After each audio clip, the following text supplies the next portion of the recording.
All of us, so that's great. Tom's like, he's sick, come give us a hug. So thank you guys both so much for being here. I love Smallville, watched it all the way through. Everybody here, I'm sure, is also a Not that guy right there. Arms crossed, didn't watch it. It was the first of all the great shows.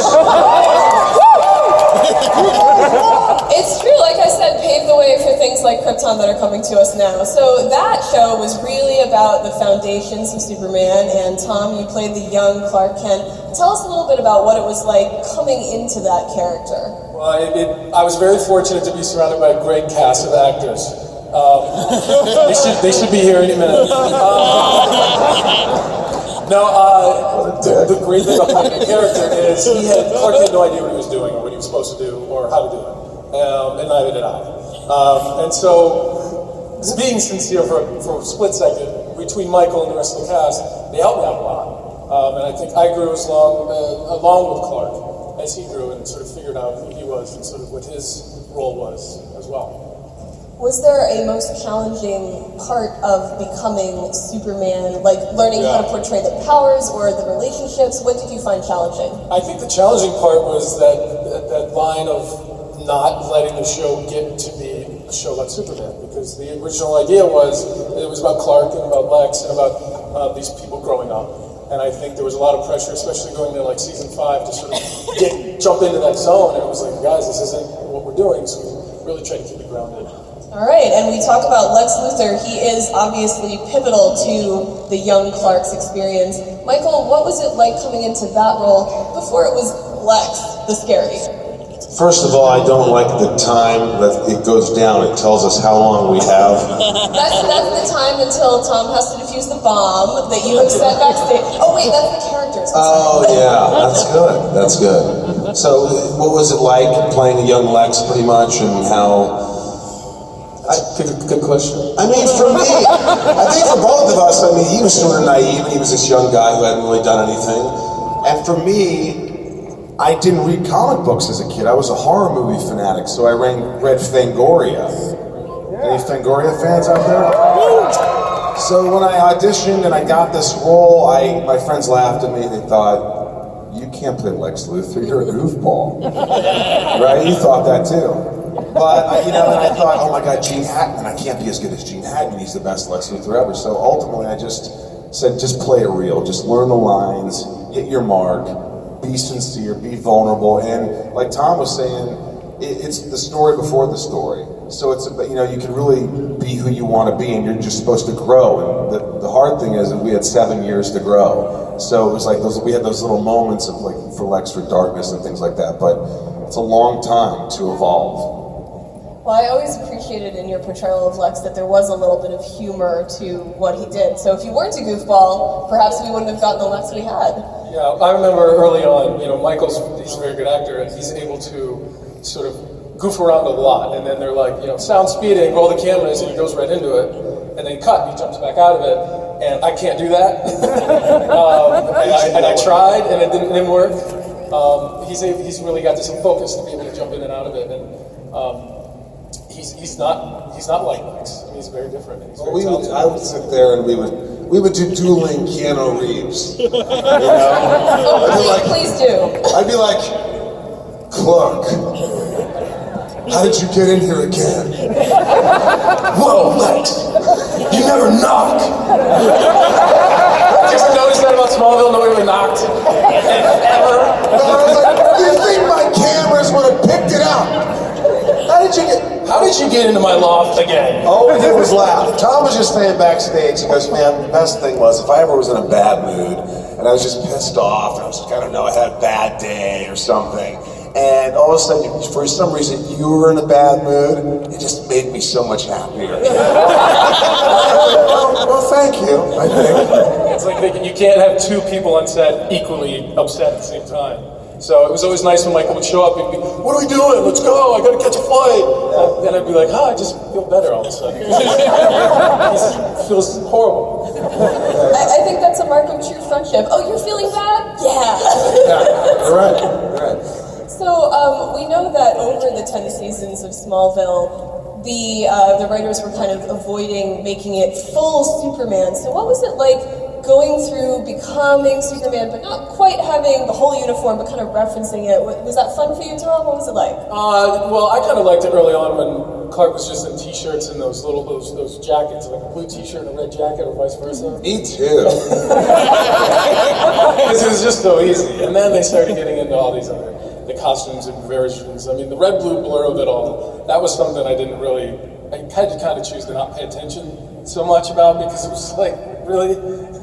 So, I don't know how you dealt with it. I was so jealous of you every day. Not only because he's better looking, but what pissed me off is I'd have to wear like this tuxedo, a suit, and they had to match a purple tie. And you know, Steve, our wardrobe guy, I go, I don't know if I like this thing. He goes, oh, I don't give a shit. They just give it to me, okay? You wear it or you don't. I don't care.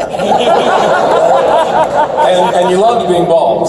And I love being bald. I mean, That didn't take any time at all. at first it was cool, but then when they shaved me and they cut me and I bleed down my face, and every morning at 6 in the morning I go, what time's Tom's call? Oh, it's not till 8. You have to be here. We have to shave your head. But I remember like every day I wear those suits and those shoes, and you know, it took me a minute to get dressed, and I walk on and you just had your jeans and your flannel. Come on, man! What the hell's that about? Like, it's so warm on set, you're like, I'm in a suit!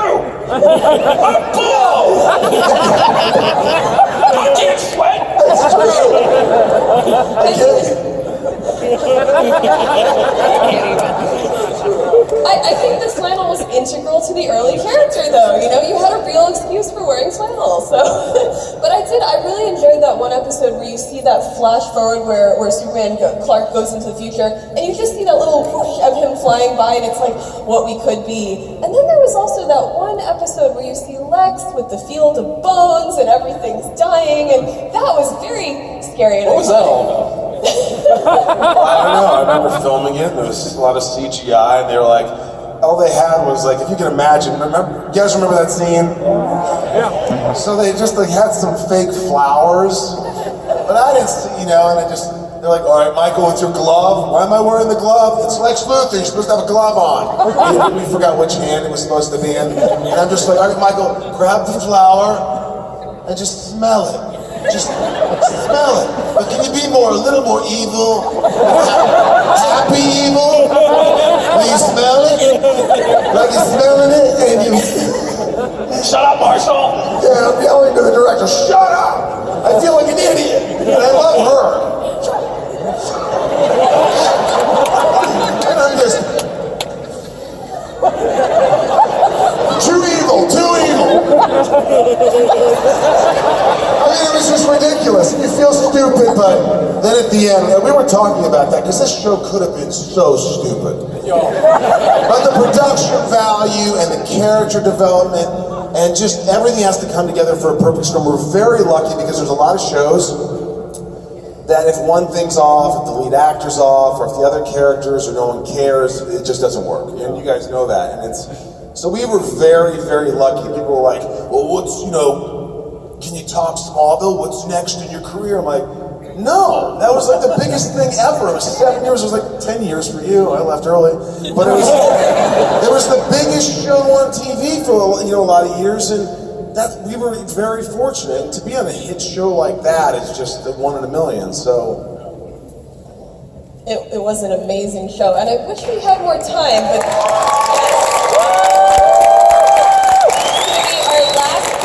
sorry guys, we get them for a little bit, but they'll also be doing a Q&A tomorrow, so don't miss that. Well, all smelling of the rose things are going to let us. We'll have more time, right? We'll have a lot more time, but our last question for today, since Krypton is now on and it's the next big Superman show, how do you think, or in what way do you hope your characters and your portrayal might have influenced what's happening now? I don't know, there's like a funny version where, I think in that show it's Superman's grandfather, is that the idea? I think there's like a funny version. I think so. I think there's a funny version where like that character could just watch Smallville and get a good sense of what's to come. Get the DVDs, they send the DVDs back in time. Yeah, maybe we'll just send some DVDs over to their crew. Be like, hey guys, just say that this is what happens. That's what's going to happen next. You heard it here first. So, Michael, how about you? What? What about me? How do you think Smallville helped Krypton come to be? I think Smallville, I mean, look, I don't want to sound cocky or arrogant, but I will. I mean, just think about it. I mean, we were really like one of the first shows, you know, to do something like this, an hour drama with the production value, and they really took, you know, kudos to Warner Brothers and the creators Al and Miles for just pouring their hearts into the show, and every element of it was just really great and high quality. And from that, they saw, wow, this was successful, and now what can we do? We can do The Flash, we can do Gotham, and we can do Arrow, we can do all these shows, and they're all great shows that people love. But you know, and it was before Twitter, we were before all that stuff, really. So. I always compliment our show and say, hey, you know, we were one of the first ones to do it, and the other shows are great, and you know, it's an honor. That's true. One thing about, I'm actually, Absolutely. I totally agree. But I'm just starting to watch Smallville with my son now. Yeah. We actually have the DVDs. That makes me feel really old. Have you seen it before, or were you watching it for the first time? Yes, I had. No, I had. And the thing that I think I just point out was that it was really influential to us, because what it did, I mean, for me as a writer, I look back to that show and say, it put the focus on the characters. So often with these shows, you think the important thing is to see this big, bombastic, cosmic, mustache-twirling ridiculousness, and that's important. But the real core of them is who they are and what makes them inspiring as people, and why we relate to them. And that show was hugely influential, at least to me as a writer, and I'm sure to many people, for that reason, because you stripped it away of all the things you think a superhero show needs to be. And it was really inspiring in there. Dan, what did you think? Yeah, I'd like to know what you think. You haven't said anything. I feel like you're judging me. That's because Don't worry, if you didn't ask, I was going to. no, when I first heard about it, I really thought, Smallville. What a horrible idea. No, I said, how are they going to do it? And I thought through the entire run of the show it was just amazing, because some of it is what Scott mentioned, is the focus on the characters, but also the idea of this slow development of growth, where we also saw Lex's father, things like that really rounded out the entire cast. Your relationship with your parents, Ma and Pa Kent, was extraordinary. And we saw the shaping and guiding of Clark through them, and even as Clark constantly seemed to struggle with his past and who he was and who he could be. So I thought it was fantastic. Yeah, we got to share the same girl for a while. There's that. Well, thank you guys so much. Michael Rosenbaum, Tom Welling, Scott Snyder, Dan Jurgens.